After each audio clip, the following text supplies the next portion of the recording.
শিক্ষক একতা জিন্দাবাদ শিক্ষক একতা জিন্দাবাদ শিক্ষক একতা জিন্দাবাদ। আজি গোদাবରୀ ভবন এক গুরুত্বপূর্ণ বৈঠকরে লেভেল 5 এর মিটিং হয়েছিল।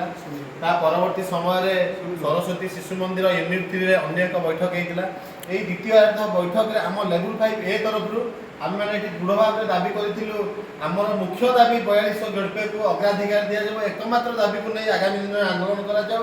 তৎসহিত উক্ত কমিটিরে যে কমিটিটা আগামী দিনের গঠন করা যাব সেই কমিটিরে আমার অর্ধাধিক লেভেল 5 এ বর্গর শিক্ষক রহি आम मान दाबी को कमिटी आगे सहित सरकार आगे उपस्थापना करने गोटे निष्पत्ति निगला। जो निष्पत्ति को आमर विभिन्न संगठन आज जो मैंने उपस्थित होते पश्चिम ओडिशा फोरम एओक्टा बीएड संघ समस्ते ग्रहण करते। तेणु आगामी दिन एक बड़ आंदोलन होगा जाऊँगी आम आशा और विश्वास करुचु।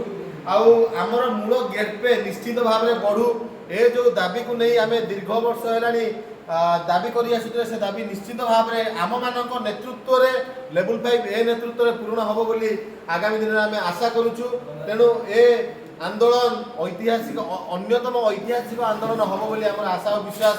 तेणु ए जो तेणु समस्त वर्गर शिक्षक मानक आम नवेदन करुचु आगामी दिन जो आंदोलन होगा जाऊँगी क्लस्टर ब्लॉक और जिला स्तर में संगठित हुंतु एवं शिक्षकों एकतार हाथ मुठा को टाण करंतु। जय जगन्नाथ।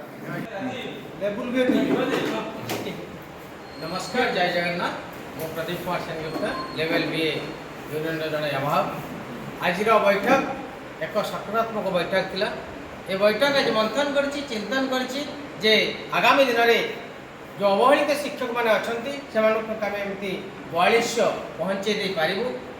तो ये गोटे कथा उठे जे सरकार सहित विगत दिन जो आंदोलन होती बहुत बार से आंदोलन आम विफल हो किंतु एथर सामूहिक भाव में आम निष्पत्ति नहीं सरकार सहित एक मुहांमुही कार्यक्रम हम एवं निश्चित भाव में प्रत्येक शिक्षक ओडिशा प्रत्येक शिक्षक को अनुरोध रथर आंदोलन ऐतिहासिक आंदोलन हम एवं 4200 रेड पे आम निश्चित भाव में लड़े करवा लड़े शेष लड़े हो समस्त एतिक अनुरोध रगामी दिन में आपण मैंने सुनिश्चित हूँ निश्चित भाव में आमको हाथ मुठा को टाण करूँ आम निश्चित नवा 4200 नवा शिक्षक एकता शिक्षक एकता शिक्षक एकता।